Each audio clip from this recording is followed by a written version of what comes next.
Hello champions, congratulations. എല്ലാവരും ഇപ്പൊ class 9th എത്തിക്കഴിഞ്ഞിട്ടുണ്ടായിരിക്കും ഇല്ലേ?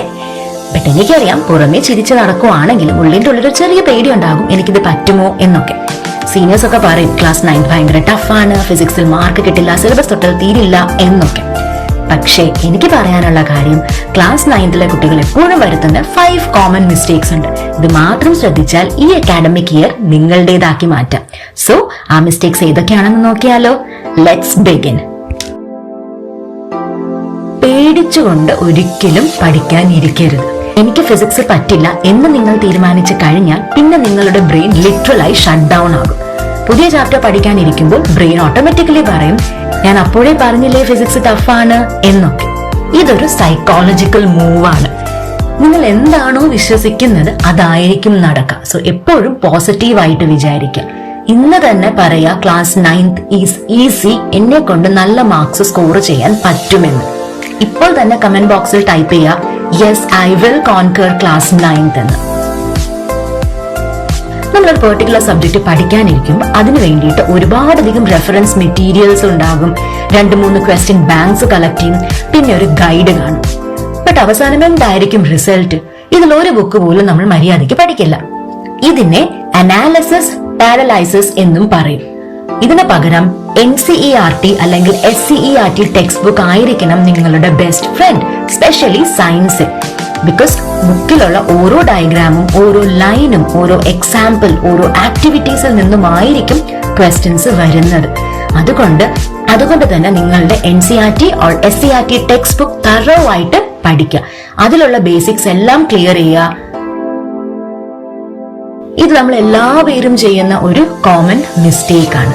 ഇന്ന് ഞാൻ 5 മണിക്കൂർ ഇരുന്ന് പഠിച്ചു. കേൾക്കാൻ നല്ല രസമായിരിക്കും, പക്ഷെ ആ 5 മണിക്കൂറും 3 മണിക്കൂറും നിങ്ങളുടെ ഫോൺ അടുത്ത് വെച്ച് മൈൻഡ് വേറെ എവിടെയോ ആയിരുന്നിട്ടുണ്ടായിരിക്കും. ആ സ്റ്റഡിക്ക് ഒരു ഉപയോഗവുമില്ല. സോ അവേഴ്സിലല്ല ഔട്ട്പുട്ടിലാണ് ശ്രദ്ധിക്കേണ്ടത്.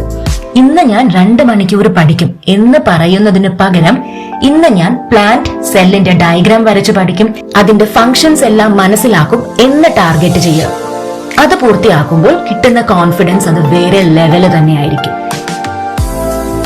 4ാമത്തെ മിസ്റ്റേക്ക് ആണ് വെറുതെ വായിച്ചു പോവുക. വായിക്കുമ്പോൾ നമുക്ക് തോന്നും യെസ് എനിക്കെല്ലാം മനസ്സിലായെന്ന്. പക്ഷെ എക്സാം ഹാളിൽ പെൻ എടുക്കും, എഴുതാൻ തുടങ്ങുമ്പോഴായിരിക്കും എല്ലാം ബ്ലാങ്ക് ആവും. സോ വെറുതെ വായിക്കാതെ എഴുതി പഠിക്കുക, ഡയഗ്രാംസ് എല്ലാം വരച്ച് പഠിക്കുക. റെസ്പിറേറ്ററി സിസ്റ്റത്തിന്റെ ഡയഗ്രാം വെറുതെ മൈൻഡിൽ വായിച്ചു പോയാൽ മതിയോ? ഇല്ല, അത് വരച്ച് തന്നെ പഠിക്കണം. ഫിസിക്സിലുള്ള ഡെറിവേഷൻസ് വെറുതെ റീഡ് ചെയ്താൽ മതിയോ? ഇല്ല, അത് എഴുതി തന്നെ പഠിക്കണം.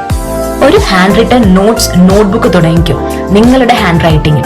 സോ എക്സാം വരുമ്പോൾ ആ നോട്ട്ബുക്ക് ആയിരിക്കും നിങ്ങളുടെ ബിഗ്ഗസ്റ്റ് സൂപ്പർ പവർ. ആൻഡ് 5ാമത്തെ മിസ്റ്റേക്ക്, ചില കുട്ടികൾ ക്ലാസ് 9th തുടങ്ങുമ്പോൾ നല്ല ജോഷിലായിരിക്കും, എല്ലാം പഠിക്കും, നോട്ട്സ് ഒക്കെ എഴുതും. പക്ഷേ ഒരു ഓഗസ്റ്റ് സെപ്റ്റംബർ ആകുമ്പോഴത്തേക്കും ആ എനർജി കംപ്ലീറ്റ് ആയിട്ട് ഫെയ്ഡ് ആയി പോകും. പിന്നെ ഫെബ്രുവരി ആകുമ്പോൾ തിരിച്ചു ബോധമൊക്കെ തിരിച്ചു കിട്ടി വീണ്ടും പാനിക് ആകും, അയ്യോ എക്സാംസ് വരാറായില്ല, ഞാൻ എന്ത് ചെയ്യുമെന്ന്. സോ ഈ ഒരു പാനിക് അറ്റാക്ക് അവോയ്ഡ് ചെയ്യാനായിട്ട് എന്നും എപ്പോഴും കൺസിസ്റ്റന്റ് ആയിരിക്കാം. എല്ലാ ദിവസവും 4-5 മണിക്കൂർ പഠിക്കണമെന്ന് ഞാൻ പറയില്ല, അറ്റ്ലീസ്റ്റ് 1 അവറെങ്കിലും സെൽഫ് സ്റ്റഡി നടത്തുക. അതിൽ കംപ്ലീറ്റ് ആയിട്ട് ഫോക്കസ് ചെയ്ത 1 മണിക്കൂർ നല്ല രീതിയിൽ പഠിക്കാം. എന്നും കൺസിസ്റ്റന്റ് ആയിട്ട് പഠിച്ചു കഴിഞ്ഞാൽ എക്സാം സമയത്തുള്ള ആ ഒരു റഷ് ഉണ്ടല്ലോ, അത് നമുക്ക് ഒഴിവാക്കാൻ സാധിക്കും. മക്കളെ, എനിക്ക് പറയാനുള്ളത് ക്ലാസ് 9th ഒരു റേസ് അല്ല, ഇത് നിങ്ങളുടെ ഫൗണ്ടേഷൻ ആണ്. നമ്മളൊരു വീട് ബിൽഡ് ചെയ്ത് തുടങ്ങുമ്പോഴത്തേക്കും അതിന്റെ ഫൗണ്ടേഷൻ ആയിരിക്കണ്ടേ ഏറ്റവും സ്ട്രോങ്. ഫൗണ്ടേഷൻ സ്ട്രോങ് അല്ലെങ്കിൽ വീടിന് സ്ട്രെങ്ത് ഉണ്ടാകൂ? ഇല്ല. അതുപോലെ തന്നെയാണ് ഇനി വരുന്ന നിങ്ങളുടെ ക്ലാസ് 10th 11th 12th ഇതിന്റെയൊക്കെ ഫൗണ്ടേഷൻ ആണ് class 9th. So class 9th ഓരോ കോൺസെപ്റ്റും നല്ല രീതിയിൽ മനസ്സിലാക്കി മുന്നോട്ട് പോവുക. ബിക്കോസ് ഇതിനെ ബേസ് ചെയ്തിട്ടായിരിക്കും ഇനി വരുന്ന വർഷങ്ങൾ നിങ്ങൾക്ക് പഠിക്കാനുള്ളത്. പേടിയെല്ലാം മാറ്റി വെക്കുക. നിങ്ങൾക്ക് നിങ്ങളിൽ തന്നെ ഒരു വിശ്വാസം ഉണ്ടായിരിക്കണം, എന്നെ കൊണ്ട് പഠിക്കാൻ പറ്റും എന്നുള്ളത്. ഈ അക്കാഡമിക് ഇയർ നിങ്ങളുടെ ലൈഫിലെ one of the most beautiful academic year ആയി മാറട്ടെ എന്ന് പ്രാർത്ഥിക്കുന്നു. സോ കമന്റ് ബോക്സിൽ ടൈപ്പ് ചെയ്യുക ഐ വിൽ എന്ന് ടൈപ്പ് ചെയ്യുക. നിങ്ങളെ കൊണ്ട് ഉറപ്പായിട്ടും ഈ ഒരു വർഷം നല്ല രീതിയിൽ പഠിക്കാനും നല്ല മാർക്സ് സ്കോർ ചെയ്യാനും സാധിക്കും. ഈ വീഡിയോ ഇഷ്ടപ്പെട്ടെങ്കിൽ ലൈക്ക് ചെയ്യാനും ഷെയർ ചെയ്യാനും ചാനൽ സബ്സ്ക്രൈബ് ചെയ്യാനും മറക്കരുതേ. Take care, believe in your self and have A wonderful day.